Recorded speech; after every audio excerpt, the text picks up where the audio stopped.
क्या आप समाजवादी पार्टी के एक्टिव मेंबर हैं या फिर फिलहाल जो आप समाजवादी पार्टी के मंच पर अखिलेश यादव जी के साथ या फिर उनके मंचों पर आपके भाषण जो सुनने को मिलते हैं, किस अथॉरिटी के तौर पर आप करते हैं? आप मेंबर हैं या नहीं मतलब फिलहाल? डॉक्टर राम मनोहर लोहिया कहा करते थे कि अगर अच्छे लोग राजनीति में नहीं आएंगे तो वो बुरे लोगों की राजनीति के शिकार होंगे। बहुत कुछ ऐसा है जो राजनीति तय करती है कि हमारे साथ वो कैसा होगा, तो फिर क्यों ना हम तय करें कि हमारे लिए राजनीति कैसी होगी। जैसे कि आपका नाम लक्ष्मण यादव है और यादव सरनेम होने के बहुत सारे फायदे और नुकसान आपको होते हैं। क्या यादवों का कृष्ण के जो वंशज थे, यदुवंशी जो थे, क्या आप ऐसा मानते हैं कि वो ऐसा उनका कोई ऐसा ऐतिहासिक बैकग्राउंड रहा है या नहीं? पहला ही सवाल आपने बिल्कुल हमलावर तरीके से किया है। यादव वो तबका होता है जो कृषक चेतना से जुड़ा हुआ है।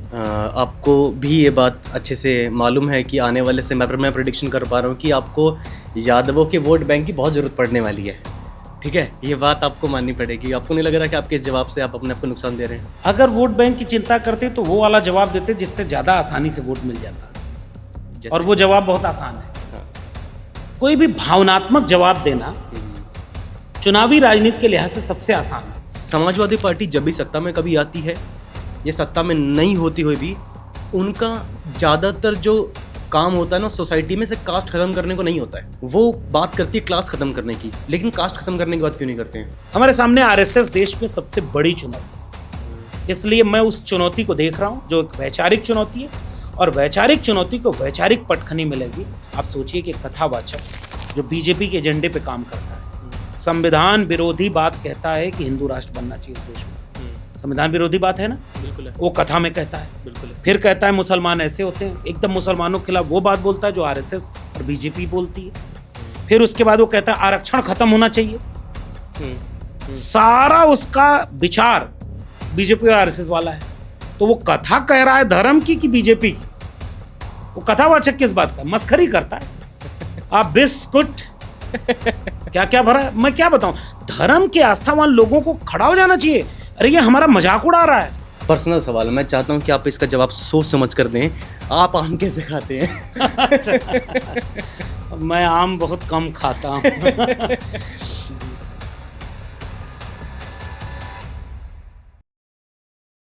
हेलो दोस्तों, आप सभी लोगों का स्वागत है आज के इस खास पॉडकास्ट में और एक हमारे नए गेस्ट के साथ, जिनको आप सभी लोग जानते हैं। लक्ष्मण यादव जी एक चर्चित प्रोफेसर, एक ऐसे वक्ता जिनकी वीडियोस सोशल मीडिया पर आप दिन रात कभी भी स्क्रॉल करते हुए देख सकते हैं, जो अम्बेडकरवाद के ऊपर, समाजवाद के ऊपर, अंधविश्वास, भेदभाव और राजनीति के ऊपर भी अपनी बातें बेबाक तरीके से रखते हैं। तो सीधा कैमरा ले चलता हूँ मैं सर के पास। सर, आपका बहुत बहुत स्वागत है और बहुत बहुत धन्यवाद इस पॉडकास्ट में आने के लिए। पहले तो शुक्रिया दीपक, आपका भी। तो सर, बौछार करने से पहले मैं पूछना चाहूँगा आपसे एक बहुत ही मतलब पर्सनल सवाल है। मैं चाहता हूँ कि आप इसका जवाब सोच समझ कर दें। आप आम कैसे खाते हैं? अच्छा। मैं आम बहुत कम खाता हूँ। जी। तो आम का मौसम भी ख़त्म हो चुका है। मैं चाह रहा था कि जब हम बातचीत करें तो वो बहुत ज़्यादा नेचुरल रहे तक, क्योंकि एक सो कॉल्ड गोदी मीडिया टाइप का पॉडकास्ट जो आजकल हम देख रहे हैं उस तरह का ना रहे। तो मेरा सबसे बड़ा कंसर्न ये है इस पॉडकास्ट को करने के लिए, जैसे कि आपका नाम लक्ष्मण यादव है और यादव सरनेम होने के बहुत सारे फ़ायदे और नुकसान आपको होते हैं। क्या यादव जो हैं, जो पूरे देश में हैं, मैं केवल उत्तर प्रदेश की बात नहीं कर रहा हूँ, क्या यादवों का कृष्ण के जो वंशज थे, यदुवंशी जो थे, क्या आप ऐसा मानते हैं कि वो ऐसा उनका कोई ऐसा ऐतिहासिक बैकग्राउंड रहा है या नहीं? पहला ही सवाल आपने बिल्कुल हमलावर तरीके से किया है। असल में मेरा नाम बिल्कुल ठीक बात है कि डॉक्टर लक्ष्मण यादव। घर वालों ने रखा, एक कबीरपंथी गुरु थे उनसे पूछ करके, और जाति पीछे जुड़ गई, परिवार की थी। डॉक्टर वाली टाइटल को हमने अपनी मेहनत से आगे प्रीफिक्स के रूप में जोड़ लिया। तो अब ये तीनों एक तरह से कहें तो ये हमारी पहचान का एक आइडेंटिटी का एक नाम है। अब यादव कौन है, अब इसको लेकर के जो आपका सवाल है कि वो कृष्ण से उनका क्या रिश्ता है, मैं पहली बात ये कहूँ कि मेरा अध्ययन उस दिशा में है ही नहीं। मैंने पढ़ा ही नहीं उन सारी चीज़ों को। और दूसरी बात ये कि जो सामाजिक पहचान है किसान परिवार की है। यादव वो तबका होता है जो कृषक चेतना से जुड़ा हुआ है, कृषि पशुपालन, और केवल कृषि पशुपालन से नहीं। जब किसान कमेरा तबके के बीच राजा भी पैदा हुए। अब देवगिरी के यादवों से लेकर के भारत के कई इलाकों में आप जाएंगे तो वहाँ यादव राजा भी हुए हैं। तो यादव कौन है फिर? क्या वर्ण व्यवस्था जो आरोपित की गई उसके मुताबिक वो शूद्र हैं? तो अगर वो शूद्र हैं तो फिर राजा कैसे हुए? फिर यादवों में परंपरागत रूप से वर्ण व्यवस्था अगर आरोपित की गई तो यादवों के पुजारी कहाँ हैं, देवी देवता कहाँ हैं? फिर मिथक का इतिहास आता है। और मिथक, चूंकि मैं साहित्य का विद्यार्थी रहा हूँ उस रेफरेंस से बोल रहा हूँ, तो मिथक का मतलब ये होता है कि एक मान्यता। अब कुछ लोग ये मानते हैं कि भाई कृष्ण से उनका एक सांस्कृतिक संदर्भ जुड़ता है। फिर मैं सोचता हूँ कि ये कहाँ कितना जुड़ता है, कैसे जुड़ता है, उसकी कहानियाँ इतनी पेचीदा हैं कि मैं उस दिशा में, मेरी रुचि भी नहीं है, न मैं उस पर कोई टिप्पणी करता हूँ। मेरा मानना ये है कि जिस तबके से मैं आता हूँ वो एक मेहनतकश तबका है। अपने श्रम के बदौलत, अपने संघर्ष के बदौलत अपनी एक पहचान रखता है, और उस पहचान में न्याय समता और न्याय समता के साथ मानवता, वही मेरी पहचान है। बाकी पर कोई मैं टिप्पणी नहीं करना चाहता कि उसका, क्योंकि मेरा अध्ययन उसमें नहीं है। तो मतलब ठीक है, आपको नहीं लग रहा जैसे कि आपको भी ये बात अच्छे से मालूम है कि आने वाले समय पर मैं प्रेडिक्शन कर पा रहा हूँ कि आपको यादवों के वोट बैंक की बहुत ज़रूरत पड़ने वाली है, ठीक है? ये बात आपको माननी पड़ेगी। आपको नहीं लग रहा कि आपके इस जवाब से आप अपने आप को नुकसान दे रहे हैं? अगर वोट बैंक की चिंता करते तो वो वाला जवाब देते जिससे ज़्यादा आसानी से वोट मिल जाता, और वो जवाब बहुत आसान है। हाँ। कोई भी भावनात्मक जवाब देना चुनावी राजनीति के लिहाज से सबसे आसान होता है। जो कॉमन सेंस बना हुआ है उसी कॉमन सेंस की हाँ में हाँ मिलाइए अगर आपको चुनावी राजनीति में कामयाब होना है तो। मैं अभी तक अपने को बिल्कुल उस चुनावी राजनीति के लिहाज से बहुत फिट कहाँ पा रहा हूँ। मैं अगर ये कह रहा हूँ कि सामाजिक और सांस्कृतिक तौर पर बाबा साहब डॉक्टर अंबेडकर, डॉक्टर राम मनोहर लोहिया, शहीद जगदेव बाबू, महामना राम स्वरूप वर्मा, कर्पूरी ठाकुर, बीपी मंडल की विरासत, संविधान की विरासत, जब मैं इसकी बात करता हूं, जो मेरी पहचान है, जो मेरा अध्ययन है, इस पर आप बात करेंगे, मैं घंटों बात करूंगा, एक एक व्यक्ति पर बात करूंगा, क्योंकि ये एक विचार है। और मैं ये मानता हूं कि आइडिया ऑफ इंडिया का मूल विचार यहां है।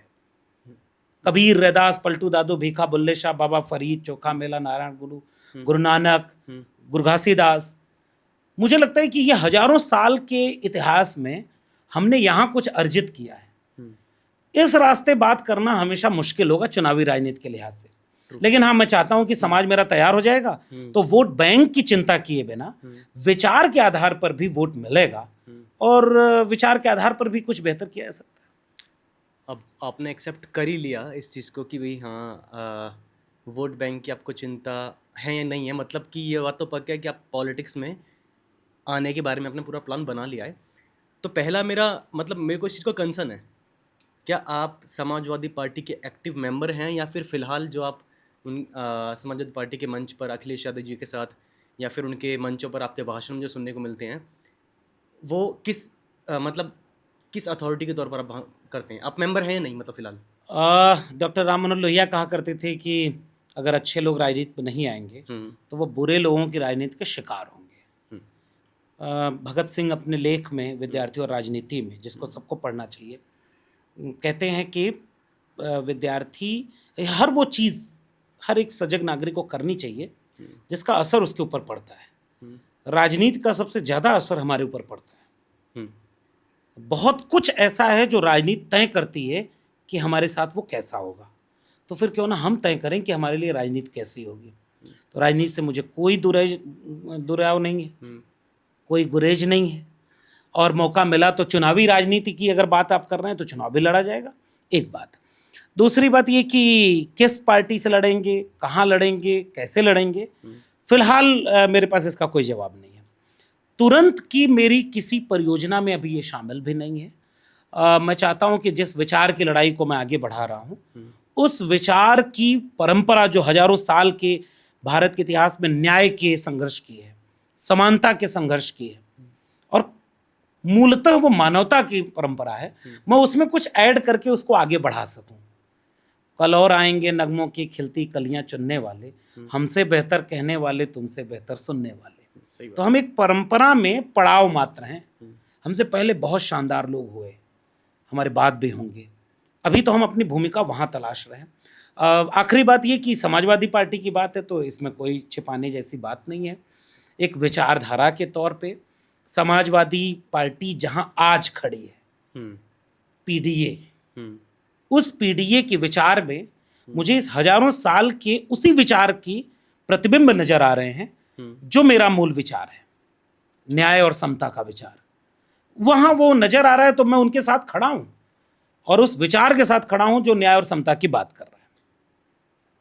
आपको नहीं लगा सर आप ये कॉन्ट्राडिक्शन हो रहा है आपकी आइडियोलॉजी के अंदर और जिस पार्टी के साथ आप जुड़े हुए हैं? डजेंट मैटर कि अब आप उसके मेंबर हैं या नहीं हैं, और लेकिन आप उनके मंचों पर दिखाई देते हैं, तो इसका मतलब ये है कि आप उनकी कई सारी बातों से सहमत हैं, उनके आइडिया से सहमत हैं, उनकी आइडियोलॉजी से सहमत हैं।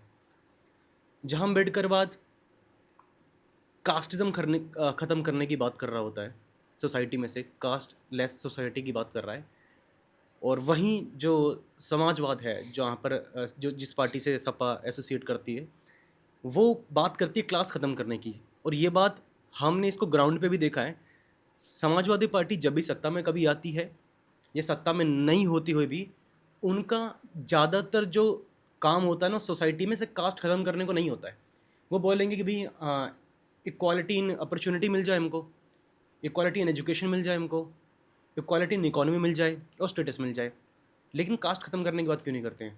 और ये बात मतलब भले ही समाजवाद की डेफिनेशन के अंदर हो, पहले से ही हो, मतलब उसकी टेंडेंसी उस तरह की हो, लेकिन इम्प्लीमेंटेशन जो उसका है ना वो वैसा नहीं है। समाजवादी पार्टी के ऐसे बहुत सारे नेता हैं, इवन अखिलेश यादव भी को हमने देखा है। पिछले कुछ वीडियोस को अगर उनको छोड़ दो, उन्होंने काफ़ी सारे वीडियोस उनके वायरल हो रहे हैं, जो एक बाबा हैं उनको उन्होंने घेर रखा है, उसको अगर छोड़ दें तो पिछले कुछ महीने को छोड़ने से अलग वो कास्ट लेस सोसाइटी की लड़ाई लड़ते हुए नहीं दिखते हैं। ऐसा क्यों? आपके सवाल का जो हिस्सा है, दो हिस्सा एक तरह से कहें। एक तो समाजवादी विचार, तो समाजवादी विचार समाजवादी पार्टी से बहुत बड़ा है। वो एक ग्लोबल फेनोमेना है आइडियोलॉजी के लिहाज से।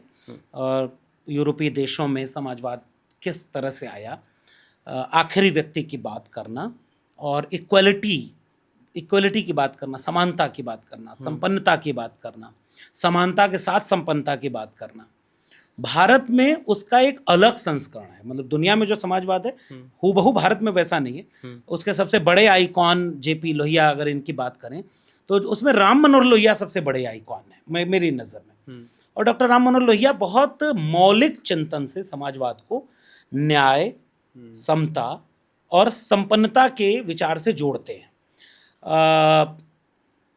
गर कन्या दामों की कीमत आढ़े आढ़े खर्चे देवढ़ा हो। आप सोचिए कि खर्चा जो किसान की आमदनी हो, महंगाई एक सीमा से ज़्यादा बढ़े ना, सबसे गरीब और सबसे अमीर के बीच 1 से 10 से ज़्यादा का अनुपात नहीं होना चाहिए। लोहिया वहाँ खड़े हैं। लोहिया एक ऐसे समाज का निर्माण करना चाह रहे हैं जिसमें सब मिल के परस्पर प्रेम से रहें। समाजवादी पार्टी उस समाजवादी विचार से जुड़ी हुई है। नेताजी मुलायम सिंह यादव, मुझे लग रहा 13 साल शायद उम्र थी उनकी, नहर रेट आंदोलन, आज़ाद भारत में पहली बार अपनी सरकार बनी और डॉक्टर लोहिया अपनी सरकार के खिलाफ सड़क पर आंदोलन कर रहे हैं। तो उस आंदोलन में शामिल थे, जेल गए मुलायम सिंह यादव जी, और उसके बाद से उनका एक प्रभाव डॉक्टर लोहिया का उनके ऊपर पड़ा। और फिर एक 70 के दशक में पूरी एक पीढ़ी पैदा हुई जो समाजवादी विचारों से लैस थी, जो कांग्रेस के कई नीतियों के खिलाफ खड़े होकर के लड़ रही थी। समाजवादी पार्टी की बुनियाद वहाँ से जुड़ी हुई है। फिर 90 का दशक आता है। 90 के दशक में मंडल आंदोलन, और तब तक खुद नेताजी मुख्यमंत्री एक बार बन चुके थे, फिर उसके बाद मंडल के खिलाफ कमंडल के आंदोलन और कमंडल के साथ। लेकिन वहाँ जब जब इन लोगों को मौका मिला, मुझे लग रहा था कि कुल 15 साल के आसपास समाजवादी पार्टी सरकार में रही होगी। नेताजी 3 बार मुख्यमंत्री थे और अखिलेश यादव जी 12 से 17 तक, एक टर्म 15 साल। 15 साल में नेताजी जब मुख्यमंत्री थे उस समय की परिस्थितियां कुछ और थी। उस समय वो चाहते थे, और मैं एक बात कह दूं कि जाति खत्म करने की दिशा में आज की तारीख में कोई पार्टी काम नहीं करती है, क्योंकि ये एक बहुत बड़ा विचार है, एक बहुत बड़ा स्वप्न है। अभी क्या हो रहा है कि जातियों की हिस्सेदारी मिल जाए, जातियों को सम्मान बराबर मिल जाए, जातियों को हक अधिकार बराबर मिल जाए, जाति के नाम पर किसी के साथ गलत अन्याय अत्याचार न हो। अभी तो लड़ाई इसकी चल रही है। एक बराबरी का समाज बन जाए जातियों के आधार पर, तो हो सकता है फिर उसके अगले चरण में जातियों के खत्म होने की दिशा में बात आएगी। एक दार्शनिक बात होगी, लेकिन चूंकि राजनीतिक सवाल है इसलिए सीधा इसका जवाब देते हैं। दूसरी बात कि जब वो सरकार में आए मुलायम सिंह यादव जी, तो उस पूरे उत्तर भारत में जनता पार्टी, समाजवादी विचार, उस पूरे विचार ने 90 के दशक तक आते आते जो एक सांप्रदायिकता की चुनौती थी, सब धर्म के नाम पर लड़ने चल दो, सड़क पर उतर जाओ, उससे बचाने वाले नेताओं में समाजवादियों का नाम है। चाहे वो बिहार में लालू प्रसाद, इवन कर्पूरी ठाकुर, बाबू जगदेव प्रसाद, उत्तर प्रदेश में महामना रामस्वरूप वर्मा, चंद्रिका प्रसाद जिज्ञासु, बीपी मंडल बिहार में मुख्यमंत्री बन चुके थे, कर्पूरी ठाकुर बन चुके थे, उत्तर प्रदेश में रामनरेश यादव बन चुके थे। कर्पूरी ठाकुर और रामनरेश यादव ने पहली बार 1977 के आसपास पंचायत में ओबीसी को आरक्षण दिया 14%, और कर्पूरी जी ने तो 26% का फॉर्मूला दिया था। इन लोगों ने गालियां खाई, आरक्षण कहाँ से आई, कर्पूरिया की माँ, गाली फेमस हुआ था, नाई समाज के, ओबीसी समाज के आने वाले थे। राम नरेश वापस जाओ, वापस जाके भैंस चराओ, दिल्ली से चमड़ा भेजा संदेश, बार बनावे कर्पूरी और भैंस चराओ राम नरेश। समाजवाद वहां लड़ रहा था, गरीब किसान मजदूर उसको आत्मसम्मान दे रहा था, उनको सांप्रदायिकता से बचा रहा था। धर्म की लड़ाई तुम्हारी नहीं है, हक अधिकार के लिए लड़ो। तो उनमें, उन पिछड़ी जातियों, उन तमाम किसान जातियों में, हाशिए पर ढकेली गई जातियों में आत्मविश्वास लाने की लड़ाई का नाम समाजवाद है। और अखिलेश जी की जब सरकार थी तो वो तो जाति को उस तरह मानते नहीं थे। आपने ठीक कहा कि इधर बीच उनकी रील वायरल हो रही, जो हम और आप बात कर रहे हैं। आप सोचिए कि कथावाचक जो बीजेपी के एजेंडे पे काम करता है, संविधान विरोधी बात कहता है कि हिंदू राष्ट्र बनना चाहिए इस देश में, संविधान विरोधी बात है ना, बिल्कुल है, वो कथा में कहता है, बिल्कुल है। फिर कहता है मुसलमान ऐसे होते हैं, एकदम मुसलमानों के खिलाफ वो बात बोलता है जो आरएसएस और बीजेपी बोलती है। फिर उसके बाद वो कहता है आरक्षण खत्म होना चाहिए। सारा उसका विचार बीजेपी और आरएसएस वाला है। तो वो कथा कह रहा है धर्म की कि बीजेपी की? वो कथावाचक किस बात का, मस्खरी करता है।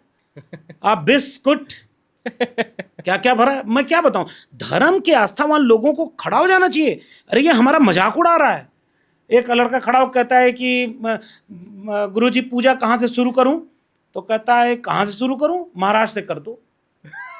एक कहता है हमारे बच्चे का नाम रखना है, तो क्या नाम रखें, 2 साल का हो गया, क्या बोलती हो अभी, का लड्डू गोपाल रख दो। तो कहा कि नहीं गोपाल तो भगवान का नाम नहीं रखना चाहिए, शेरू रख दो। अरे वो मस्खरा है। और अखिलेश यादव ने क्या पूछा, कहा कि देखो तुम्हारी बाकी सारी बात मानते हैं, वर्ण व्यवस्था नहीं मानते हम। ये जो वर्ण व्यवस्था तुम्हारी है इसमें नहीं मानते हम, शूद्र उद्र नहीं है। तो कहता है क्या वर्ण व्यवस्था गड़बड़ है? तो कहते हैं अरे हमसे देखो बहस मत करो, हमारे और नहीं है तो तुम शूद्र हो, यही अलग हो गया। हाँ नहीं, पहले वो कहते हैं कि तुम शूद्र हो, तो कह रहा हाँ मैं सेवा करता हूँ, मैं शूद्र हूँ। उसको पता ही नहीं वर्ण व्यवस्था क्या है। फिर उसके बाद अखिलेश जी कहते हैं अच्छा तुम कृष्ण की कथा कहते हो, बताओ कृष्ण का पहला नाम उनकी माँ ने क्या रखा था? बता ही नहीं पाया। तो उसके बाद से कहा चलो यही हमारा तुम्हारा रास्ता अलग हो गया। अब उसके बाद सुनिए, उसने कथा में बैठ करके कहा कि एक नेता हैं वो मुख्यमंत्री रहे हैं, और बताओ उन्होंने कहा कि जो है राजा प्रजा को कह दे कि रास्ते अलग हो गए, मुसलमानों को तो नहीं कहा। बताओ बीजेपी का आदमी है कि नहीं?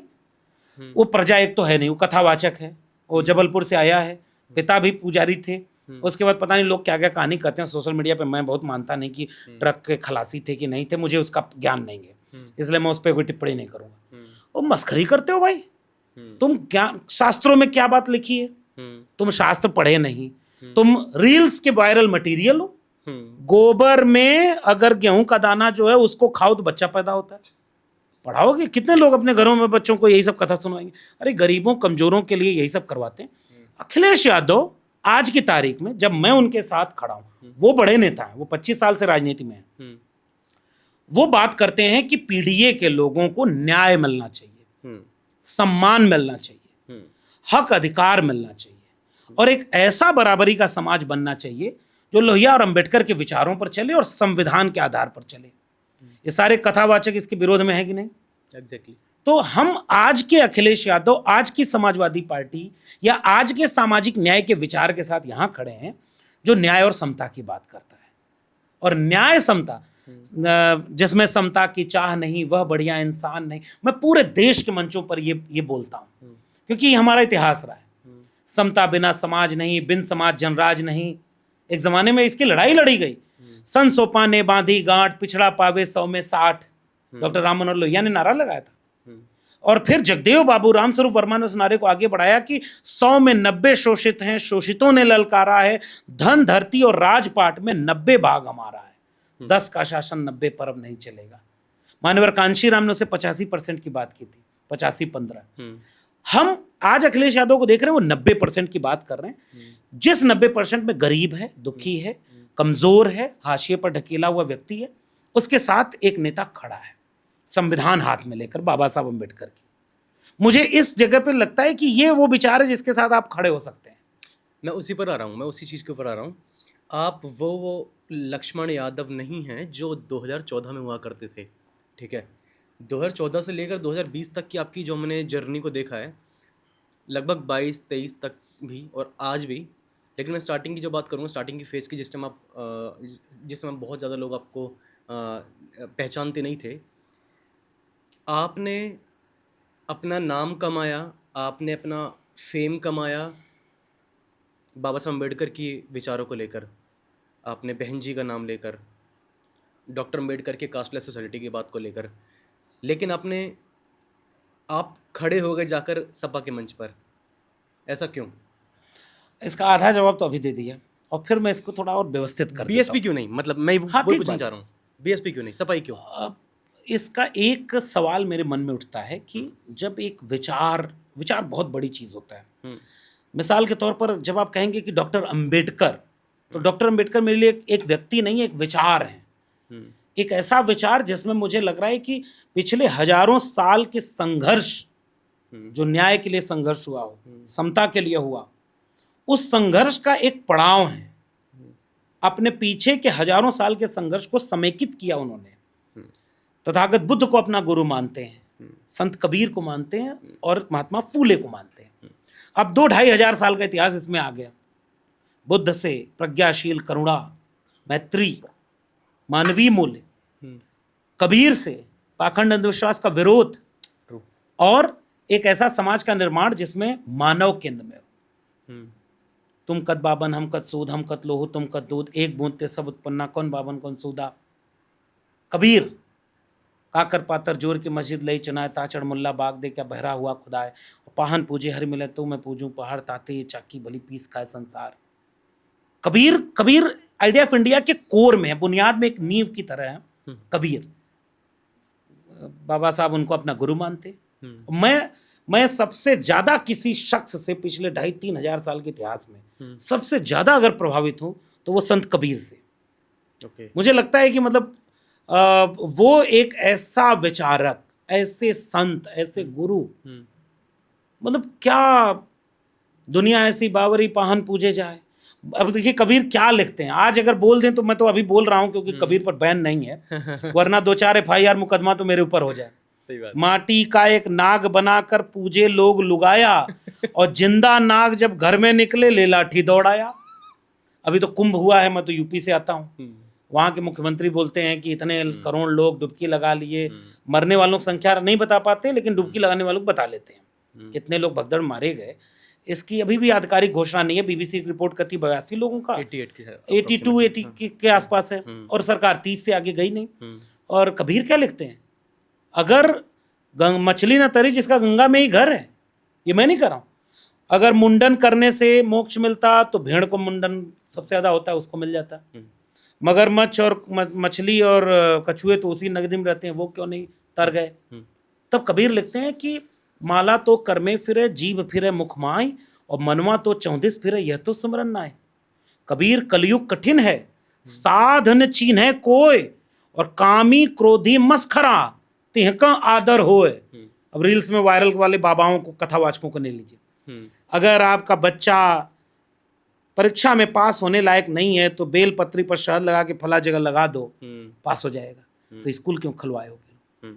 एक देख रहा था मैं, हवा में कैंची चला के ऑपरेशन कर रहा है, पथरी हुई है यहाँ, ऐसे करके हवा में कैंची चला, ऑपरेशन हो गया, फिर हॉस्पिटल क्यों खुला है? सही बात है। मतलब मैं कबीर को वहां से देख रहा हूं जहां से वो एक ऐसे समाज का निर्माण चाहते हैं जिसमें तर्क है, जिसमें वैज्ञानिकता है, पाखंड अंधविश्वास का विरोध है। लेकिन कबीर को पता था कि दुनिया ऐसी बावरी, आप सोचिए, सांच कहो तो मारन धावे, झूठे जगपति आना जी। कबीरा कहे ये जग अंधा, सुनिएगा गौर से, अंधे जैसी गाय, बछड़ा था सो मर गया, जूठी चाम चबाए।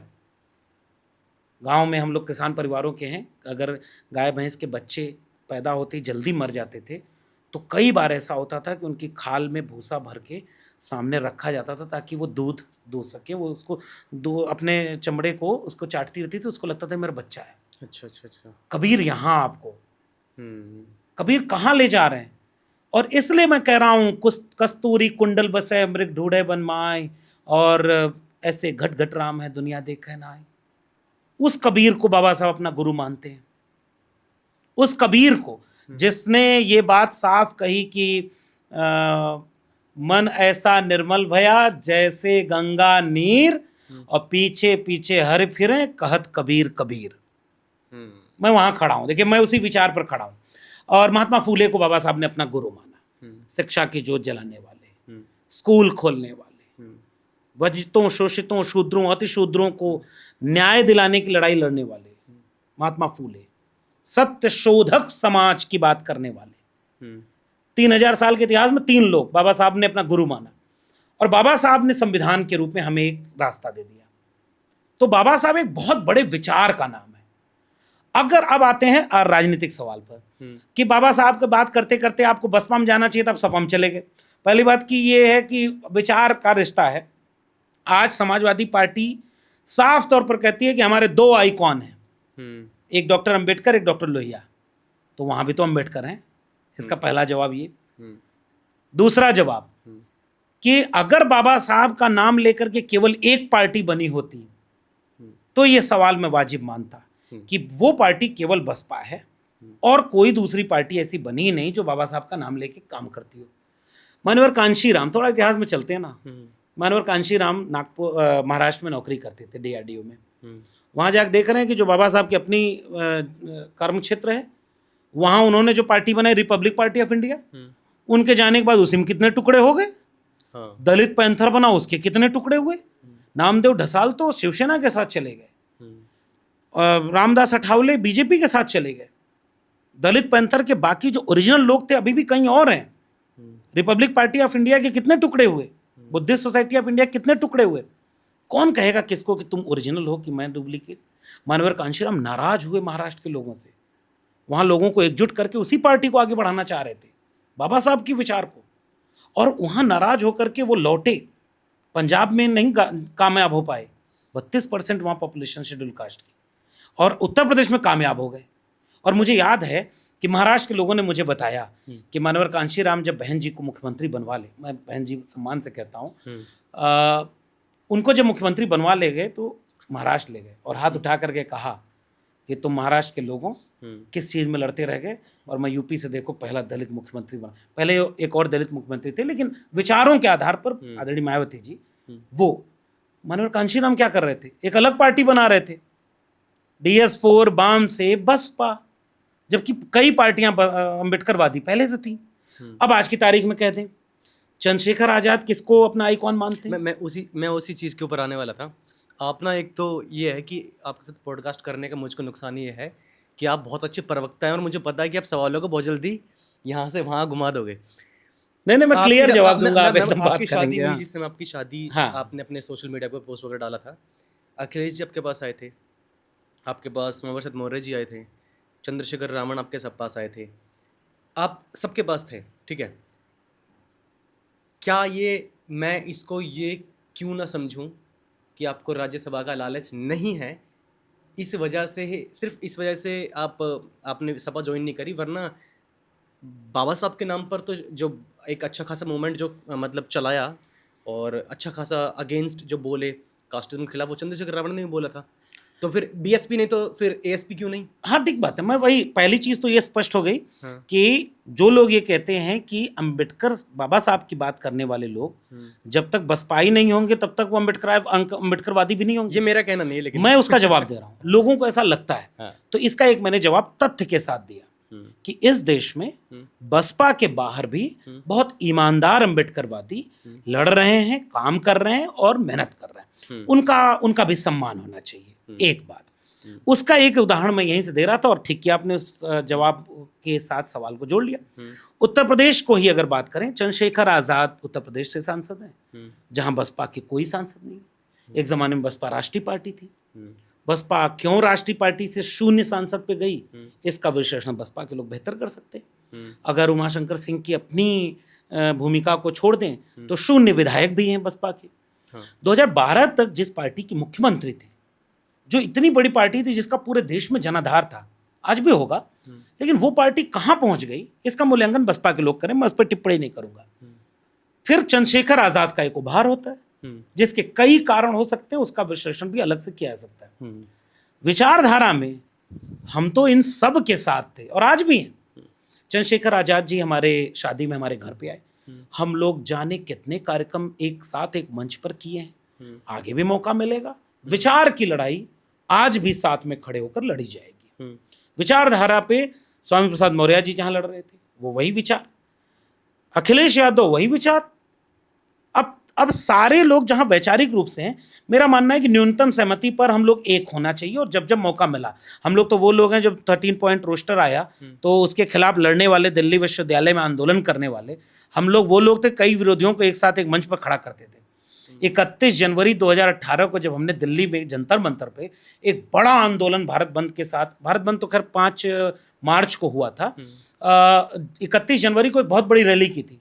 उस रैली में राहुल गांधी से लेकर, कांग्रेस पार्टी से लेकर, आम आदमी पार्टी से लेकर, धर्मेंद्र यादव समाजवादी पार्टी की तरफ से थे, चंद्रशेखर आजाद तब पार्टी नहीं बनाए थे, भीम आर्मी की तरफ से थे, उसके बाद मनीष सिसोदिया आम आदमी पार्टी की तरफ से, उसी मंच पर उदित राज जी थे, उपेंद्र कुशवाहा जी थे, बहुत सारे लोग थे। तो विचारधारा की लड़ाई तो साझेपन से चलती है, पार्टियों की लड़ाई अलग अलग होती है। और मैं अभी मैं कह रहा हूं कि जब समाजवादी पार्टी का पीडीए जो बना देखा, उसमें मुझे समझ में आ रहा था कि उस विचार को ज्यादा कारगर तरीके से उत्तर प्रदेश में वो लड़ती हुई दिख रही थी मेरे सामने। मैं जब नौकरी से निकाला गया 2023 में, तो मैंने ये तय किया कि अब इंटरव्यू दे करके, तो और आरएसएस वालों के सामने 40-50 इंटरव्यू आप दे चुके हैं, अब आपको समझ में आ गया कि मेरिट से कोई सिलेक्शन नहीं हो रहा। ये देख रहे हैं कि आरएसएस का कैडर अगर है तो इसको बनाओ, नहीं तो सबको निकालो। और निकाले गए ऐसे लोग। मैंने प्रोफेसर की डायरी में लिख करके ये सब बात बताई है। हमने तय किया कि अब इनके सामने ये घुटने टेकने और ये सब करने हमारा नहीं जाना। 14 साल नौकरी की, उसके बाद हम अपनी सामाजिक, सांस्कृतिक, राजनीतिक भूमिका में एक बेहतर बड़े डायमेंशन पे काम करेंगे। किताब पर काम कर रहे हैं। और उसी समय मेरे सामने उत्तर प्रदेश एक विकल्प, उत्तर प्रदेश में जो व्यक्ति संविधान को हाथ में लेकर के कहने लगा कि ये संविधान बचाने वाला चुनाव है, संविधान बदलने वाले हमारे सामने खड़े हैं, और हम उसके साथ खड़े हुए। और नतीजा सबके सामने कि अगर उत्तर प्रदेश में पीडीए ने 43 सीटों पर बीजेपी को न हराया होता तो आज देश कहां खड़ा होता, ये सबको पता है। और कुछ लोगों ने, जिसमें हमारे वैचारिक साथी भी हैं, उन्होंने ये नैरेटिव चलाया कि झूठा नैरेटिव, एक संविधान बदला जा रहा है। अब सबके सामने है कि संविधान कितना खतरे में। आखिरी बात कि अंबेडकरवादी ही बसपा भी है, अंबेडकरवादी भी चंद्रशेखर जी है। दोनों आपस में क्यों लड़ते हैं? Make sense. सबसे ज्यादा लड़ते हैं। इनके लोग उनको गाली देते हैं, उनके लोग इनको गाली देते हैं, दोनों मिलकर सपा को गाली देते होंगे। हम ये कह रहे हैं कि ये राजनीति है, ये अपनी जगह। हमारे सामने आरएसएस देश में सबसे बड़ी चुनौती है, इसलिए मैं उस चुनौती को देख रहा हूं जो एक वैचारिक चुनौती है। और वैचारिक चुनौती को वैचारिक पटखनी मिलेगी, और वो विचार वो बुद्ध, कबीर, रैदास से लेकर के फूले, अंबेडकर, लोहिया, पेरियार, मंडल, इन सब को जोड़ कर बनता है। मैं उस विचार की लड़ाई में आज भी खड़ा हूँ। दरअसल ना मुझको एज ए कंटेंट क्रिएटर के तौर पे मुझको इस चीज़ से कोई फ़र्क नहीं पड़ता कि बीएसपी, सपा, बसपा, कांग्रेस या बीजेपी, डजंट मैटर कि आप किसकी तरफ जा रहे हैं। मेरे लिए सबसे बड़ा कंसर्न ये है कि एज ए सोशल एक्टिविस्ट के तौर पर हमने आपको देखा है हमेशा से, आपको लाखों लोग फॉलो करते हैं। आज तो शायद पूरे देश में जो अगर कोई पॉलिटिक्स में है तो शायद ऐसे व्यक्ति हो जो आपको ना जानता हो या फिर आपकी आइडियोलॉजी से रूबरू ना हो। मैं आपकी इस सारी बातों को ऑथेंटिक तब मानूंगा, या फिर शायद ऐसा हो तो आप मुझे बता सकते हैं, जब आप कभी अखिलेश यादव जी से ये वाली बात कहेंगे कि 2027 के इलेक्शन में बीएसपी, एएसपी और सपा ये तीनों मिलकर चुनाव लड़ें, भले वो करें ना करें, बट आप ये बात रखेंगे, तब माना जाएगा कि हाँ भाई आप चाहते हैं कि सारे लोग यूनिटी से मिलकर आरएसएस का। नहीं, मैंने क्या कहा, मैं फिर से अलग कर रहा हूँ। राजनीतिक लड़ाई एक अलग प्रक्रिया में चलती है, वैचारिक लड़ाई एक अलग अलग जमीन पर अलग तरीके से लड़ी जाती है। विचार तो तभी चेंज होंगे ना सर जब पॉलिटिक्स में हम बिल्कुल पावर ठीक में आ बात, जाएंगे। बिल्कुल ठीक बात है। राजनीति विचार से चलती है, तो राजनीति में इन तीनों पार्टियों में कई समानताएं हैं।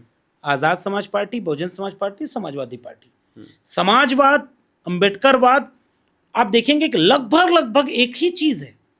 समाजवाद भी उसी व्यक्ति के तरक्की, खुशहाली, बराबरी, न्याय, समता की बात करता है जो बाबा साहब करते हैं। इवन बाबा साहब ने तो कई जगह लिखा भी है, पश्चिमी समाजवाद से असहमत थे बाबा साहब भारतीय समाजवादी संस्करण में, और डॉक्टर राम मनोहर लोहिया, डॉक्टर भीमराव अंबेडकर साथ में काम करना चाह रहे थे। कितने खत एक दूसरे को लिखे 1956 में। और मुझे याद है कि सितंबर अक्टूबर 1956 के आसपास तक दोनों मिलने को तय कर चुके थे। डॉक्टर लोहिया और डॉक्टर भीमराव अंबेडकर में अनगिनत असहमतियां थी। डॉक्टर लोहिया रामायण मेला लगवाते थे, 300 प्रकार के रामायण। आजकल हिंदूवादी समझ नहीं पाएंगे कि रामायण मेला का मतलब क्या था। मैं पढ़ा हूँ, मुझसे बात करेंगे तो बात समझ में आएगी।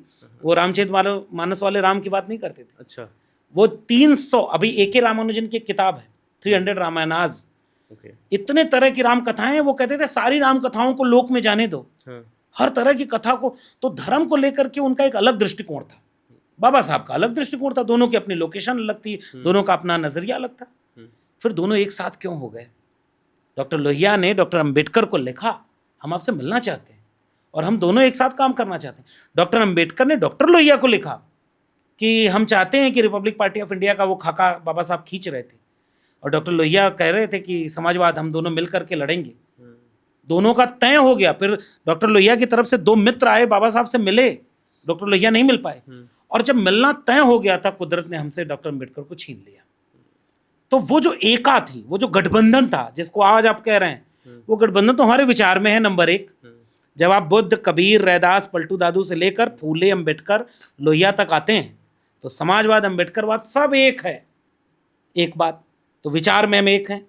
दूसरा, राजनीतिक तौर पर लगातार एक होते रहे हैं, लोहिया अंबेडकर का गठबंधन। फिर उसके बाद 1993, क्यों भूल जाते हैं, मिले मुलायम कांशीराम। और आगे वाला नारा तो बहुत लोगों के नींद हराम आज भी करता होगा, था मंडल के विरोध में कमंडल का, लेकिन एक एकजुटता थी। कोई और था जो ये भाषण दे रहा था, जिसका नाम था अटल बिहारी वाजपेयी। उनसे पूछा गया तो उन्होंने कहा कि मेरे पाँव में 2 कांटे चुभते थे, मुलायम और कांशीराम। पहले मैंने एक कांटे से दूसरे को निकाला, फिर दूसरे को भी फेंक दिया। इस वाक्य को बहुजन समाज के जितने लोग समझ जाएंगे ना, वो आपस में लड़ना छोड़ देंगे कि उनको लड़ा तो कोई और गया। एक तो सामाजिक व्यवस्था बना के लड़ा गया आपस में ही। कौन है मनु महाराज, कौन है वेद की, ऋग्वेद की पुरुष सूक्त की 10वें मंडल का वो अध्याय, मुखस्य जायते ब्राह्मण, कहाँ लिखा? तो वर्ण व्यवस्था, जाति व्यवस्था, उसके बाद फिर राजनीति, ये बांटती है, लगातार लड़ाती है आपस में, और खुद ही कहती है बंटोगे तो कटोगे। जिसने बांटा वही आज कहता है कि बंटोगे तो कटोगे। लोगों को ऐसा ना लगे कि पॉडकास्ट जो है वो समाजवादी पार्टी का स्पॉन्सर्ड है। नहीं, अरे विचार पे बात हो। अब मेरी बात सुने ना, पूरी होने दीजिए। कांशीराम और मुलायम का गठबंधन समाजवादी पार्टी की बात थोड़ी है। डॉक्टर लोहिया और डॉक्टर अंबेडकर का गठबंधन समाजवादी पार्टी की बात थोड़ी है। ये तो बसपा के लोग भी बताएं कि डॉक्टर अंबेडकर लोहिया का एक विचार था कि नहीं मिलने का। ये सपा की बात ही नहीं है। नहीं, मैं आखिरी बात कह रहा हूँ, 2019 में फिर दोनों गठबंधन हो गया। तो आपका सवाल ही तो गठबंधन पे था। तीनों अगर एक होंगे तो ये निर्णय अखिलेश जी, आदरणीय मायावती जी, आदरणीय अखिलेश यादव जी और चंद्रशेखर जी लेंगे। हम अभी उसमें कहीं है ही नहीं, नंबर 1 बात। दूसरी बात कि राजनीतिक निर्णय वो लें, वैचारिक निर्णय मेरा ये है कि सबको किसी भी हाल में इस देश को मनुस्मृति वाला देश बनने से रोकना चाहिए। ये वाला गठबंधन करने में मैं सबसे आगे खड़ा हूँ। नहीं, मैं जो बोल रहा था ना कि ये पॉडकास्ट ऑडियंस के लिए बोल रहा था कि उनको ये ना लगे कि भैया ये समाजवादी पार्टी का स्पॉन्सर्ड है, तो इसलिए सिर्फ लास्ट 2 सवाल आपसे मैं उनसे जुड़े हुए करना चाह रहा हूँ कि ऐसा क्यों हुआ पहला तो कि भाई जब सत्ता में थे अखिलेश जी, तो उन्होंने काफ़ी सारे डिस्ट्रिक्ट्स के नाम चेंज किए। उनका जो उनके जो एक्शंस थे, उन्होंने प्रमोशंस के अंदर रिजर्वेशन को उनका उसका विरोध किया। उनकी उनकी मतलब जब काम देखो, बात तो कोई भी कर लेता है, लेकिन जब काम करने की बात आई तो उन्होंने काफ़ी सारे डिस्ट्रिक्ट्स के ऐसे नाम चेंज किए जो कि बहुत बड़ा मुद्दा था अपने टाइम पर, है ना। और मुझे लगता नहीं वही वाली बात होगी ना कि हम बीजेपी का विरोध कर रहे हैं कि भाई तुम नाम बदलने वाली राजनीति कर रहे हो, तुम्हारे पास तुम दूसरे को मतलब तुम अमेरिका का नाम इंडिया कर दो तो वो इंडिया थोड़ी हो जाएगा। तो वही वाली काम फिर अखिलेश जी ने भी किए, प्रमोशन में रिजर्वेशन का विरोध किया उन्होंने। तो बात करना और फिर जब काम करने की बात आती है फिर यहाँ पर डिफरेंशिएट क्यों हो रहा है? बहुत ज़रूरी मुद्दा आपने उठाया, क्योंकि अभी तो ये बात भी सही है कि मैं समाजवादी पार्टी के साथ खड़ा हूँ, अखिलेश जी के साथ हूँ, तो ये सवाल बनता है कि आप विचारधारा की बात करेंगे तो आपको बताना पड़ेगा कि छत्रपति शाहू जी नगर का नाम क्यों बदला गया, एग्जैक्टली, प्रमोशन रिजर्वेशन के बिल क्यों फाड़े गए। मेरी निजी राय साफ है। मंडल कमीशन की सिफारिश कहती है कि प्रमोशन में रिजर्वेशन केवल शेड्यूल कास्ट और शेड्यूल ट्राइब को ही नहीं, अदर बैकवर्ड क्लास को भी मिलना चाहिए।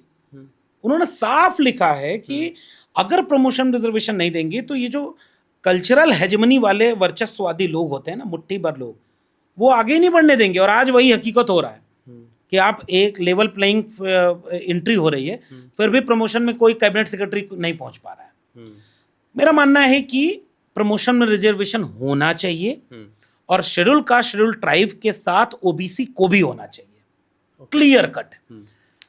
उस समय जिन्होंने ये निर्णय लिया, मैं उस पर कोई टिप्पणी क्या ही करूं, उस समय मैं उस पार्टी से जुड़ा नहीं था, पता नहीं कौन निर्णय ले रहा है, लेकिन मेरा स्टैंड ये है कि आज की तारीख में एससी एसटी के साथ ओबीसी को भी मिलना चाहिए, पॉइंट नंबर 1। पॉइंट नंबर 2 की जेलों का नाम बदला। कई बार क्या होता है, कई लड़ाइयाँ राजनीतिक हो जाती हैं। जब मिले मुलायम कांशीराम मैं कह रहा था तो मैं एक इतिहास से यात्रा कर रहा था 3 दशक पुराना, और कहाँ कार सेवक लेके हमला करने आ गए बाबरी मस्जिद पर। कई लोग मुल्ला मुलायम कहते थे, क्यों? क्योंकि एक व्यक्ति जो मुख्यमंत्री है, एक व्यक्ति देख रहा है कि वो मुख्यमंत्री होने के नाते उसे लॉ एंड ऑर्डर मेंटेन करने की जिम्मेदारी है, एक व्यक्ति को दिखाई दे रहा है कि सुप्रीम कोर्ट में जो हलफनामा दिया गया उसके खिलाफ कुछ काम होते दिख रहा है। उसके बाद वहां पर कितनी चीजें हो रही हैं। जिस एक्ट को 2010 के आसपास हाई कोर्ट इलाहाबाद ने कार सेवा करना, एक जगह इकट्ठा होकर के बाबरी मस्जिद ढहा देना, मैं हिस्टोरिकल फैक्ट बोल रहा हूँ, बहुत विवादित चीजें बोलने से बच रहा हूँ कि नाग एक चैप्टर था खत्म हो गया, उस पर क्या ही बात करें, लेकिन ये हिस्टोरिकल फैक्ट है ना, खुल के बात तो होगी कि हाई कोर्ट ने भी उसे गैर कानूनी माना और सुप्रीम कोर्ट ने 2019 के फैसले में भी कहा कि वो जो काम हुआ वो गैर कानूनी था। तो एक मुख्यमंत्री उस कानून की रक्षा करने के लिए कोई फैसला लेता है तो मुल्ला मुलायम हो गया। तो वो है समाजवाद, वो है संविधानवाद। तो मुलायम सिंह कांशीराम में गठबंधन था और वो गठबंधन ऐसा हुआ कि बीजेपी हार गई चुनाव। इतनी बड़ी लहर के बाद, कमंडल की लहर के बाद बीजेपी हार गई। किसी ने कल्पना नहीं किया था, जैसे 19 के बाद किसी ने कल्पना नहीं किया था कि अयोध्या हार जाएगी बीजेपी। बीच में ये बात बोलनी थी इसलिए मैंने बोली कि 2024 के चुनाव में बीजेपी अयोध्या हार गई थी, उसमें भी गठबंधन है। सामान्य सीट पर एक शेड्यूल कास्ट कम्युनिटी का व्यक्ति प्रत्याशी था। अब आते हैं मूल सवाल पर। उस झगड़े में जब कांटे से कांटा निकालने वाले कांटे लड़ा गए दोनों पार्टियों को, और मैं फिर से कह रहा हूं, बहुत जिम्मेदारी से कह रहा हूं, लड़ाने वाला कोई और था। शेड्यूल कास्ट कम्युनिटी और ओबीसी कम्युनिटी के बीच छोटी छोटी कुछ झगड़े रहे होंगे, जैसे आज भी हैं। कुछ लोग होंगे उन झगड़ों को इतना बड़ा करके दिखाएंगे कि देखो दलित का शोषण सबसे ज्यादा ओबीसी तो करता है, भाई आंकड़े दिखा दो। ये वो लोग करते हैं जो असली शोषण करने वाले तंत्र के खिलाफ कोई खड़ा ना हो जाए, सिस्टम के खिलाफ कोई खड़ा ना हो जाए, इसलिए आपस में लड़ा दो। और दो पार्टियों को भी आपस में लड़ा दिया और कई निर्णय राजनीतिक तौर पर लिए गए। जिलों को बदलने का नाम, उस समय क्या परिस्थितियां, कौन लोग बदले। मेरा मानना है कि आज की जिस समाजवादी पार्टी के साथ मैं खड़ा हूं, उस समाजवादी पार्टी के बैनर पर, पोस्टर पर हर जगह महात्मा फूले नजर आएंगे। उनके ऑफिस में फूले जयंती मनाई जा रही, रविदास जयंती मनाई जा रही, मान्यवर कांशीराम के बारे में याद करते हैं वो लोग। आज पार्टी बदल गई और मुझे यकीन है, मैं आपके पॉडकास्ट पे बहुत क्लियर बोल के जा रहा हूँ, मुझे यकीन है कि इस बदले हुए पीडीए के समाजवाद को, इस बदले हुए अखिलेश यादव के नेतृत्व को अगर मौका मिला तो जो गलतियां हुई हैं उनमें से एक भी गलती तो छोड़िए, आपको और भी ऐसे कई काम होते दिखेंगे जो पुरानी सपा बसपा की सरकारों में नहीं हो पाए होंगे। ये मेरा क्लियर स्टैंड है। इसलिए प्रमोशन रिजर्वेशन में उसके समर्थन में हूं। जेलों के जितने नाम, और मैं तो कह रहा हूं अभी भी गूगल करके लोग देख लें, अवंतीबाई लोधी, संत गाडगे, मामना रामस्वरूप वर्मा, उसके बाद मानवर कांशीराम, छत्रपति शाहू जी महाराज, ज्योतिबा फूले, बाबा साहब अंबेडकर, अखिलेश यादव जी अपने पार्टी कार्यालय में इन सब की जयंती मना करके पूरे प्रदेश में सपाई इसकी जयंती मना रहे हैं। और उन्होंने घोषणा की है कि जब मेरी सरकार बनेगी तो इनकी बड़ी बड़ी मूर्तियां, मुझे याद है कि छत्रपति शाहू जी महाराज वाले कार्यक्रम में मैं था, और मैं आपको एक जवाब दे दूं, उन्होंने कहा कि मेरी सरकार बनेगी तो जितनी बड़ी मूर्ति अभी तक यूपी में नहीं लगी उससे बड़ी हम लगवाएंगे। तो कई बार सबक राजनीति सिखाती है। आज मैं कहता हूं कि इन महापुरुषों का पूरा सम्मान मायावती जी ने किया, इसमें कोई दो राय नहीं। लखनऊ से लेकर नोएडा तक तमाम वर्चस्वशाली लोगों के सीने पर चढ़ के आज भी फूले, अंबेडकर और संत गाडगे और छत्रपति शाहू जी की मूर्तियां लहराते हुए हमारे विचार का एक प्रतीक बनी है। तो मैं ये बदले हुए पीडीए में कह रहा हूं कि हाँ, कुछ गलतियां हुई, लेकिन अब जो मुझे दिख रहा है वो उससे बेहतर होता हुआ दिख रहा है। और अगर भविष्य में सरकार बनती है तो बहुजन समाज के हित में वे सारे फैसले होंगे जो होने चाहिए। तो सर आपका ना, मैंने कुछ दिन पहले एक वीडियो देखा था। उस वीडियो में क्या था कि आप बोल रहे थे कि भाई जो लोग कावड़ लेकर जा रहे हैं उसके ऊपर आपने एक बहुत लंबा कुछ 1-1.5 मिनट का, मैंने मतलब मेन जो मैंने देखा था रील वही देखा था, ठीक है। सो जब हम देखते हैं इस प्रकार का इन महीनों में साल के इन महीनों में जो सावन के महीने होते हैं कि भाई लोग कावड़ लेकर जा रहे हैं, और कुछ दिन पहले एक बहुत रिसेंटली इंसिडेंट है जो हमने देखा भी था, शायद आरएसएस का ही कोई व्यक्ति था, जो टीचर थे, उन्होंने खुद उसको एक्सेप्ट किया और बोला कि जब मैंने बच्चों से ये वाली बात बोली कि भाई तुम्हें कावड़ लेकर नहीं जाना है, और अगर कावड़ लेकर जाओगे तो तुम उसे डीएम, एसडीएम और अधिकारी नहीं बन पाओगे। लगभग आपकी बात उसी तरह की थी। आपको ये नहीं लग रहा है कि आप मतलब आप कभी मक्का मस्जिद के बारे में ऐसा नहीं बोलते हो? मतलब ऐसा कभी नहीं बोलते कि भाई जो रोड पे कुरान पढ़ रहे हैं, मतलब नमाज़ पढ़ रहे हैं, उनके बारे में आप ऐसा कभी नहीं बोलते हो? किसी और रिलीजन में भी ऐसे बहुत सारी प्रैक्टिसेस होती हैं, लेकिन कावड़ के बारे में ही क्यों? ये मैंने कमेंट में देखा था, तो ऐसा क्यों? बहुत अच्छा सवाल। और खासकर तब ये बात भी आपको एक्सेप्ट करनी पड़ेगी कि उसमें ओबीसी ज़्यादा होते हैं। हाँ, ठीक बात है। नहीं, कोई भी हो, ये बात बहुत ज़रूरी थी जो आपने पूछी, लेकिन मैं इसका जवाब यहाँ से शुरू करता हूँ कि मैं अपने देश का इतिहास, और जिसमें अधिकांश कोट अनकोट हिंदुओं का नाम लूँ, तो आज अगर चारवाक और लोकायत होते तो आज के बीजेपी के ट्रोलर, आरएसएस वाले ट्रोलर, उनसे कहते कि चारवाक और लोकायत आप हमारे धर्म की आलोचना क्यों कर रहे हो, पहले चलो इस्लाम की करो। पता नहीं तब था कि नहीं, क्या था। आज अगर बुद्ध होते तो पहले यही सब कहते कि बुद्ध जो कह रहे हैं, पहले दूसरे धर्म के बारे में बोलो, पहले चलो ईसाइयों के बारे में बोलो, उसके बाद हमारे वाले में बोलना। जब कबीर लिख रहे थे, जितना दोहे मैंने बताए, तो कबीर तो खैर फिर भी काकर पाथर जोड़ के मस्जिद लई चुनाए भी लिखे हैं, तो दूसरे तरफ लिखे हैं दुनिया ऐसी बावरी पाहन पूजे जाए। तो क्या कबीर को अपना लेते हो क्या? सही बात है। उन्होंने तो दोनों की आलोचना की। हिंदू कहो तो हो नहीं, मुसलमान भी ना आए। जितने संत गुरु हुए, कितनों को ये बीजेपी आरएसएस वाले पढ़ते हैं। एक तो जितना ये कमेंट करते हैं ना, ये वाला तर्क जो डेवलप हुआ है कि आप अगर अपने घर में सफाई करना शुरू किए तो तुरंत वहां कोने से एक आदमी खड़ा होकर कहेगा, ए हमारे घर में सफाई करने से पहले जाओ बगल वाला कमरा दूसरे घर का है उसको साफ करके आओ। अरे उसका घर है, वो साफ करेगा। एक घर वाला दूसरे घर में झाड़ू लगाने जाएगा तो बताओ सफाई होगी कि मार होगी, झगड़ा होगी? चोरी करना है तो अरे भाई तुम क्यों आओ हमारे घर में, हम करेंगे। तो दो धर्म अलग अलग, तुम अपने घर में काम करो, दूसरे धर्म वाले अपने घर में करेंगे। ना नमाज आती है, ना वजू आता है, मैं सजदा कर लेता हूं जो सामने तू आता है। सूफी वहां लड़ रहे थे, वहां वो अपने अपने यहाँ काम कर रहे थे। अच्छा, दूसरी बात, दोनों धर्मों में अलग अलग अंदर अंदर लोग लड़ रहे थे। तो चारवाक आज होते तो क्या होता? 6 दर्शन, षट दर्शन भारतीय परंपरा में। ये जितने ट्रोलर लिखते हैं ना कि कांवड़ पर बोलते हो, उस पे क्या मुहर्रम पर क्यों नहीं बोलते? Exactly. अरे यार, कांवड़ जिस जिस धर्म में मैं पैदा हुआ, आज भी मैं उसी में हूं, तो मैं उसकी सफाई करने की बात अपने इतिहास से उठा रहा हूं। अब ये बताओ, आज अगर 6 दर्शन में से सांख्य और वैशेषिक दर्शन तुमने पढ़ा होता तो तुम्हारे खिलाफ वो कहता है पदार्थवादी दर्शन है, मुख से जयते ब्राह्मण लिखा ही नहीं उसमें, उसका विरोधी है वो। चारवाक और लोकायत इसी भारतीय धर्म परंपरा में विरोधी बातें कहते हैं। यावत जीवेत सुखम जीवेत, ऋणम कृत्वा घृमम पिबेत, और भस्मीभूत से शरीर पुनर्जन्म कुतः भवेत। पूरा तुम्हारा धर्म जिस पर टिका है कि 84 लाख योनियां होती हैं, खराब काम दीपक करेंगे तो पहले कढ़ाई में तला जाएगा डीप फ्राई समोसे की तरह, फिर कटिंग पीस होगी। तो यहाँ भी है, वहां भी है, हर जगह वही है।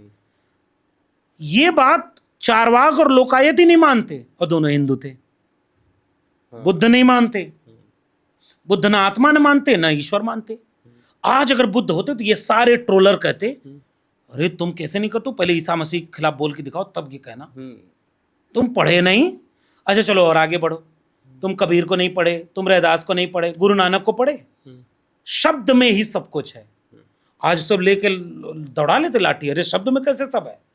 गुरु नानक, बुल्ले शाह, बाबा फरीद, पढ़ पढ़ यार मुफाजिल बनिया, कभी अपने नाल नू पढ़िया ही नहीं। तुम दुनिया भर की किताबें पढ़ते हो, अपने को तो जाने ही नहीं। आस्था क्या करती है? आपको अंधा बना करके पहले जो जो चला आ रहा है वही मानो। अब जैसे मैं अभी आ रहा हूं, एक एक करके जवाब दूंगा इसका। तो ये अगर लोग आज पैदा होते तो ये सारे लोग क्या कहते? फूले अगर कह रहे थे कि हम स्कूल खोलना चाह रहे हैं, और पुणे और भिड़े वाला कि वहां पर कह रहे थे धर्म विरोधी काम है अछूत बच्चों को शिक्षा देना और लड़कियों को पढ़ाना, पत्थर मारो, पोस्टर लगाओ। आज फूले होते तो सब कहते कि पहले जाओ मुसलमान बेटियों को पढ़ा के दिखाओ, तब हिंदू पढ़ाना। आज अंबेडकर होते कहते तालाब से पानी नहीं पीने दे रहे हो तुम, मैं जाऊंगा पानी पीने, तुम्हारी जाति व्यवस्था खराब है। अंबेडकर खिलाफ तो हमेशा रहे। अंबेडकर की शव यात्रा आरएसएस ने जलाई, निकाली। अंबेडकर के घर पे पथराव हुआ, अंबेडकर का विरोध किया आरएसएस ने हिंदू कोड बिल लाने के लिए। ये सब किया इन्होंने। ये वही लोग हैं जो अपने धर्म को ही नहीं जानते। सनातन शब्द कहाँ से आया? ये धम्मो सनातन किस धर्म की किताब में लिखा है? रामविलास पासवान लंबे समय तक बीजेपी के साथ रहे। पार्लियामेंट में खड़े होकर रामविलास पासवान कहते हैं कि हिंदू शब्द किस धर्म की किताब में लिखा है। मैं नहीं कह रहा हूं, मैं तो इतना रेफरेंस दे दूंगा कि खुद ही परेशान हो जाएंगे। सावरकर आरएसएस के मेंबर नहीं थे, और हिंदुत्व की किताब में क्या लिखते हैं? वो हिंदू कहाँ से आए? फिर ये बताओ जरा, आर्यन थ्योरी किसने दी? बाल गंगाधर तिलक का क्या मानना था आर्यन थ्योरी पर? आर्यन विदेशी थे, देशी थे। इसीलिए मैं कह रहा हूं कि कांवड़ यात्रा पर टिप्पणी, एक कांवड़ यात्री को रोकिए। मैंने एक तो उसके खिलाफ कुछ नहीं बोला, मैंने अपनी रील में यही बोला जो आप देखे होंगे कि भाई इसमें अमीरों के बच्चे क्यों नहीं जाते, डॉक्टर इंजीनियर क्यों नहीं जाते। ये भाजपा के नेता वाले सब ये डुबकी लगाए और कैबिनेट की बैठक की है अयोध्या में और प्रयागराज में, तो पूरा मंत्रालय मंत्रिमंडल लेकर के योगी जी कांवड़ में क्यों नहीं गए? मेरे मन में किसी ने सवाल भेजा सोशल मीडिया पे, जितने बीजेपी के नेता हैं एक के बेटा बेटी की फोटो कांवड़ के साथ क्यों नहीं है?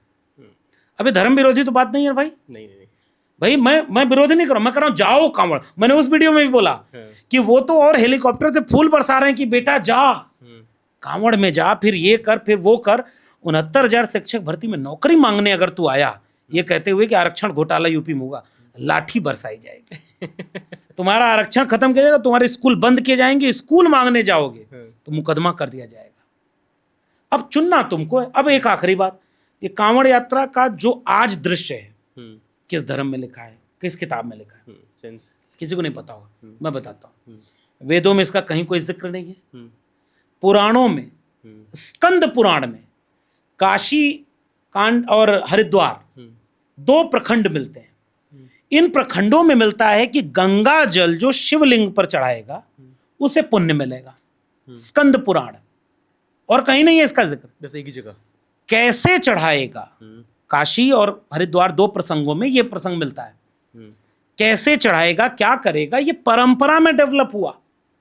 वाल्मीकि रामायण में एक जगह कहावत के रूप में लोकोक्ति है कि राम जी शिव जी के उस पर जल चढ़ाए। वाल्मीकि रामायण में कहीं इसका प्रसंग नहीं है, तुलसीदास की रामचरितमानस में नहीं है। 19वीं से 20वीं सदी के आसपास धीरे धीरे लोक में शिव की उपासना पद्धति के रूप में यह चीज विकसित हुई कि कांवड़ ऐसे होगी, ऐसे जल लिया जाएगा, ऐसे जाया जाएगा और ऐसे उस पर चढ़ाया जाएगा। पिछले कुछ वर्षों में डेवलप होती चली गई, उसका रूप विकसित होता चला गया, भीड़ बढ़ती चली गई और आज इस रूप में है कि अगर टच हो गया तो क्या क्या कर लेंगे। मुझे योगी आदित्यनाथ जी का भाषण मिल जाए तो अपनी क्लिप में जोड़िएगा। ठीक है। सड़क चलने के लिए होती है। मैं तो योगी जी को फॉलो कर रहा हूँ। हाँ। नमाज पढ़ने के लिए नहीं होती। हाँ। कांवड़ के लिए क्यों नहीं बोला? तो इसलिए मैं ये कह रहा हूं कि दोनों तीनों जवाब मैंने दे दिया कि दूसरे धर्म पर टिप्पणी करके दंगा कराया जाता है और अपने धर्म के भीतर बात करके धर्म सुधार आंदोलन खड़ा होता है। राजा राम मोहन राय एक समय सती प्रथा के खिलाफ लड़ रहे थे तो सारे धार्मिक लोग उसके खिलाफ थे कि तुम हमारे धर्म में घुसपैठ क्यों कर रहे हो, ये सती तो देवी होती, इसको पूजेंगे। बड़ा लड़ करके सती प्रथा को रोका, विधवा विवाह शुरू हुआ। महात्मा फूले और सावित्रीबाई फूले शिशु संगोपन गृह, बाल हत्या प्रतिबंधक गृह चलाते थे। लड़ाई पाखंड और अंधविश्वास के खिलाफ जब होती है तो धार्मिक लोगों को लगता है कि ये हमारे ऊपर हमला हो जा रहा है। धर्म अलग चीज है और पाखंड अंधविश्वास अलग चीज है, लॉ एंड ऑर्डर अलग चीज है। उसी पश्चिमी उत्तर प्रदेश में मुसलमानों के ऊपर कोई भी चीज थी, पोस्टर लगा लगा के कहा गया कि ये विलन है। एक कांवड़ यात्री जितना मारपीट कर रहे हैं, एक के ऊपर भी इस तरह का कोई काम हुआ। मैं इसलिए कह रहा हूं कि राजा के लिए प्रजा प्रजा में फर्क नहीं होता। अटल बिहारी वाजपेयी ने नरेंद्र मोदी जी को ये बात बताई थी। तो मैं जो बोलता हूं तथ्य तर्क के साथ बोलता हूं। मैं चाहता हूं कि धर्म में आस्था, तो बाबा साहब का संविधान भी कहता है कि जिसको जो आस्था माननी मानिए, लेकिन आप स्टेट का कोई धर्म मत बनाइए। तो हिंदू राष्ट्र की बात करने वाले कौन लोग हैं? मैं तो इसका विरोधी हूं। बिल्कुल, ये तो संविधान से चलेगा ना देश। और उसके बाद इस तरह के जितने भी कृत्य हैं इसमें फर्क करने आना चाहिए, आस्था क्या है और पाखंड क्या है। ओके सर, मैं अब एक काम करता हूँ। मैंने एक पोल डाला था इंस्टाग्राम पे, मैं इसको रैपिड फायर में कर रहा हूँ। जो हमारा सेक्शन रहेगा इसमें कई सारे लोगों के मैंने जो आपसे क्वेश्चंस करना चाह रहे थे, ठीक है? तो मैं चाहूँगा कि आप इनका जवाब जो दें ना 2 लाइनों में दें बस, ठीक है? आपके फेवरेट नेता कौन है? मतलब आपको चूज करना है या हायरार्की थोड़ा सा उनको नंबर वाइज मतलब नहीं, अब तक के 2-3 हजार साल के इतिहास में या अभी मैं आपको दे रहा हूँ ऑप्शंस। अच्छा, बहन जी, मुलायम सिंह जी, लालू जी, या फिर आप किसी और को मानते हैं? अगर आप उनको हायरार्की देना चाहेंगे, आपके फेवरेट नेता कौन है अगर एक सिलेक्ट करने हो तो? ये तो बहुत मुश्किल सवाल है भाई, फायर करके ऐसे मुश्किल में डालो। मतलब सारे लोकप्रिय हैं। हाँ। मैं इसका जवाब यही दूंगा। अच्छा, इसलिए दूंगा क्योंकि आदरणीय मायावती जी का जो रोल है राजनीति में वो बिल्कुल अलग है। हम तो ये कहते हैं ना कि वो एक इमोशन है, वो हैं, उनका होना हमने बहुत करीब से देखा है कि पूरे उत्तर भारत को, देश में राजनीति को कितना बदला है। तो उनको हमेशा हम सम्मान से, उनके राजनीतिक फैसलों पर बात होती रहेगी, लेकिन उनकी राजनीतिक भूमिका इस आजाद भारत की सबसे महत्वपूर्ण भूमिका होगी और वैसी ही कुछ भूमिका आदरणीय लालू जी और नेताजी की होगी। तो मैं इनमें कैसे को बड़ छोट कहत अपराधू किसको बड़ा किसको छोटा कहें, तीनों अपनी जगह पे बहुत महत्वपूर्ण। ओके, अगर आपको आपकी नौकरी वापस मिले तो क्या आप उसको एक्सेप्ट करेंगे? मैं तो चाहता हूँ दिल्ली यूनिवर्सिटी वाइस चांसलर बनूं पहले। अच्छा, लेने की नियत से नहीं। अच्छा। एक प्रोफेसर को सबसे ज्यादा प्रेम अपनी कक्षाओं से हो, अपने विश्वविद्यालय से हो, कैंपस से हो, तो जब भी उसे मौका मिलेगा वो चाहेगा कि उसमें लौटूं, बशर्ते कि अपनी खुददारी, अपनी रीढ़ और अपनी ज़मीर के साथ लौटूं। भविष्य में आप अपने आप को राजनीति में कहाँ देख रहे हैं? मतलब राज्यसभा में, लोकसभा में या विधायक, क्या कहाँ देखते हैं अपने आप को? देखते भी हैं या नहीं? मतलब दो नहीं, मैं तो राजनीति के फेवर में हूँ, मैं तो उससे गुरेज मुझे कोई नहीं है। ठीक है। और जब सपने देखना हो, एक छोटा सा किस्सा बता दूँ। एक पिता और बेटे के साथ ट्रेन में सफ़र कर रहा था, छोटा सा रैपिड पावर उल्लंघन करते हुए। तो बच्चा रोने लगा, मुझे मिठाई चाहिए, सामने कोई खा रहा है, तो बाप चालाक था, कहा कि आंख बंद करो और सपने में कोई मिठाई खा लो। तो बच्चा भी उसी, तो वो कहा कि खा लिया। तो बाप ने पूछा क्या खाया, तो कहा कि लड्डू खाया। तो बाप ने एक घुमा के दिया, कहा जब सपने में ही खाना था तो रसमलाई खाता। तो जब सपना ही देखना है तो प्रधानमंत्री मुख्यमंत्री में क्या है। सही बात है। ओके, देखो आप एक मतलब सवाल में ही मैं ऐड कर रहा हूँ कि आप एक जिस प्रकार से एक बहुत अच्छे प्रवक्ता हैं, मतलब बोलते हैं, बहुत अच्छी स्पीच देते हैं, आपकी बात भी सुनने में भी लोगों को अच्छा लगता है। स्टूडेंट्स के लिए, यंगस्टर्स के लिए आप ऐसी कौन सी 5 किताबें रिकमेंड करोगे जो इस देश के सुधार के लिए सबसे मोस्ट रिकमेंडेशन बुक्स हों? हम लोग कहते हैं कि भारत का संविधान सबसे पहली किताब होनी चाहिए। उसे किताब की तरह पढ़ने की बजाय उसके मूल्य को, उसके विचार को जज्ब करने के लिए देश के हर विश्वविद्यालय में, हर स्कूल में नहीं तो कम से कम प्रस्तावना तो शामिल होनी चाहिए कि हर एक नागरिक देश का संविधान पढ़े, ताकि संविधान से देश चलेगा ये तय हो जाए। तो सबसे ऊपर मैं संविधान को रखता हूँ। उसके बाद मैं श्रृंखला में महात्मा फूले की गुलामगिरी, बाबा साहब अम्बेडकर की सारी राइटिंग पढ़ सकते हैं तो पढ़िए, वरना एनिलेशन ऑफ कास्ट तो जरूर पढ़िए। डॉक्टर राम मनोहर लोहिया की किताब है हिंदू बनाम हिंदू, सबको पढ़नी चाहिए।